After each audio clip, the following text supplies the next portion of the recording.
The Ghost of the Pacific. Deep in the jungle of a remote South Pacific island, an old ghost rests beneath the canopy. It isn't a downed Zero or a rusted Sherman tank. It's a massive, yellowed frame of steel, a machine that moved more earth than 1,000 men. In 1944, the difference between victory and defeat wasn't just a faster fighter plane. It was the speed at which you could build a runway under fire.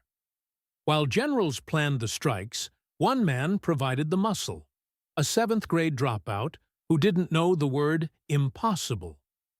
By the height of the war, 70% of all heavy earth-moving equipment used by the Allies came from his singular vision.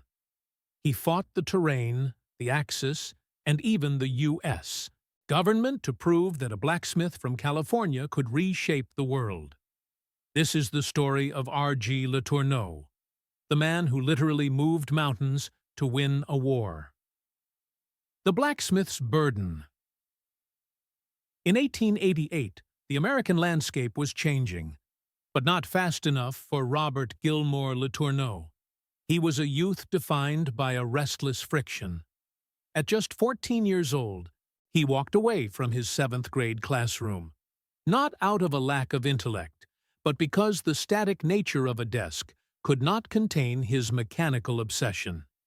He sought the heat of the forge over the dust of the chalkboard.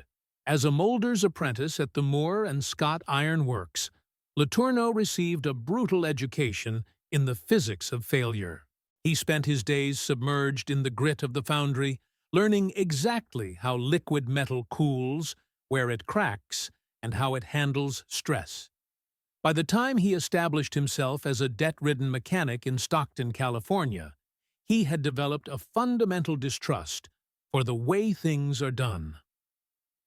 In 1922, he unveiled the gondola scraper. At the time, heavy machinery was a forest of rivets. Thousands of holes were punched into steel plates, each one a calculated weakness.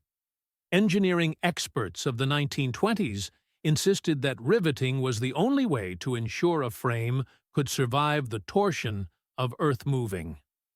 LeTourneau disagreed. He turned to the electric arc welder, a tool then dismissed as experimental and unreliable for structural loads. He began fusing steel instead of pinning it. The industry laughed, claiming his welds would shatter under the first mountain they tried to move. They didn't understand that LeTourneau wasn't just building a machine, he was engineering a new philosophy of strength. By eliminating rivets, he stripped away dead weight, creating equipment that was faster, leaner, and more durable than anything his competitors could imagine.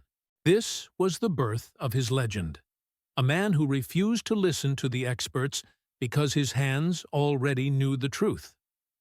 The birth of the Tournapull. By 1932, the construction world was trapped in a low-gear crawl. Earth-moving was governed by a brutal trade-off. You could have the traction of a steel track or the speed of a wheel, but never both. To move a mountain, the industry accepted a pace of 2 miles per hour. R.G. LeTourneau, standing amidst the dust of a California job site, saw this not as a limitation of nature, but a failure of imagination. His epiphany would come in 2 stages: rubber and lightning. First, he challenged the metallurgical status quo by insisting on pneumatic tires. In the early 30s, putting rubber on heavy equipment was considered a fool's errand. Tires were for cars, not 40-ton scrapers. LeTourneau approached Firestone with a blueprint for a tire that defied belief. A massive, low-pressure carcass designed to swallow terrain rather than fight it. The investment was astronomical. A single tire cost $500 at a time, when a new car cost 1/10 of that. It was a move of pure engineering audacity. But the rubber was only the foundation. To truly disrupt the industry, LeTourneau introduced the Tournapull. This was the birth of the electric drive in heavy industry. while his competitors struggled with the primitive, leak-prone hydraulic systems of the era. LeTourneau turned to electricity. He installed high-output generators directly onto the engines, sending power through heavy-gauge cables to high-torquey electric motors located at the points of work.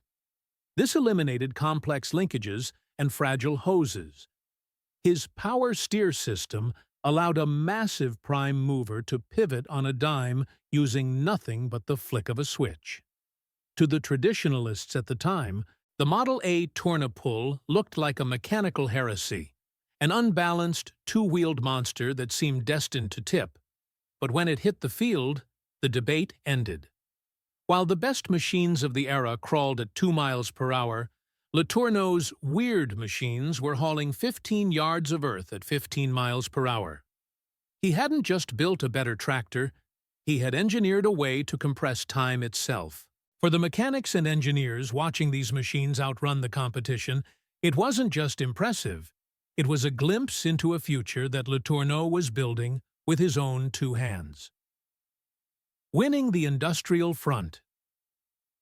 When the shadows of 1941 lengthened over Europe and the Pacific, the United States military was faced with a logistical nightmare: the need to build an empire of dirt. To win a global war, they needed airfields, roads, and fortifications at a scale never before imagined. But in the boardrooms of the War Department, the procurement officers were skeptical. They were men of tradition, favoring the established, predictable designs of Caterpillar and Standard hydraulic systems. They looked at R.G. LeTourneau's machines powered by electric motors and riding on massive low-pressure tires, and saw a liability. They called his designs weird. They saw his lack of a degree as a sign of technical instability. This was the David versus Goliath moment of the American industrial front. On one side, the gold-braid generals and the slide-rule bureaucrats who demanded standardization. On the other, a man who had left school at 14, who trusted his intuition and his arc welder more than a government blueprint. The bureaucracy tried to force him to conform. They wanted him to build their designs, to simplify for the sake of the supply chain. LeTourneau refused. He knew that the standard equipment of the day was too slow to outpace the Axis engineers. While a standard tractor crawled at 2 miles per hour, his Tournapulls were hitting 15. While others were struggling with leaking hydraulic lines in the freezing mud of northern Europe, LeTourneau's electric drive systems kept humming. The vindication came in the dirt. During the lead-up to the invasion of Europe, the military demanded a runway that could handle heavy bombers. The experts estimated a construction time of several days, perhaps a week. LeTourneau's team, utilizing the Model G scraper and the carryall, moved in. They didn't just meet the deadline, they shattered it. They carved a 5-foot runway out of the raw earth in just 24 hours. It wasn't just construction, it was a revolution in kinetic energy.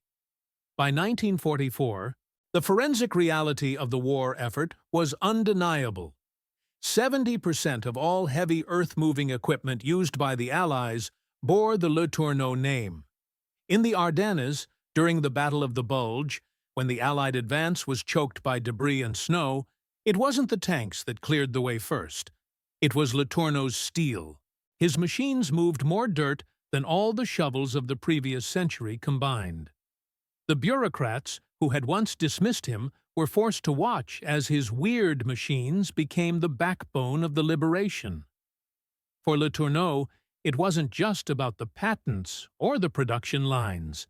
It was the ultimate proof that an American dropout with a vision for electric torque could outthink the most educated minds in the military-industrial complex. He hadn't just built machines, he had built the velocity required to win a world war, proving that in the theater of conflict, the most powerful weapon isn't always a gun. Sometimes it's a scraper that refuses to quit. The $26 million handshake. By 1953, The man who once struggled to pay his shop hands was at the helm of an industrial empire. In a deal that stunned the manufacturing world, LeTourneau sold his entire earth-moving division to WWII for over $26 million. It was a king's ransom in the 1950s, but his next move was his most defiant act of all. LeTourneau didn't build a palace. He refined what he called his reverse tithe. While the world's elite kept 90% of their wealth, LeTourneau gave 90% away, funding technical schools and global missions. He famously remarked that he tried to shovel his money out, but God simply had a bigger shovel. Even in his later years, the blacksmith's fire never dimmed. He continued to innovate, eventually designing the L2350 loader, a machine of such gargantuan proportions it still holds the Guinness World Record as the largest earth mover ever built. When you drive the interstate or land at an international airport, you are witnessing the fingerprints of a man who refused to listen to the experts of his day. R.G. LeTourneau proved that a 7th-grade dropout with a welding torch and a vision could quite literally move mountains. If you respect the grit, the grease, and the engineering that forged the modern world, subscribe and join us for our next deep dive into the titans of industry.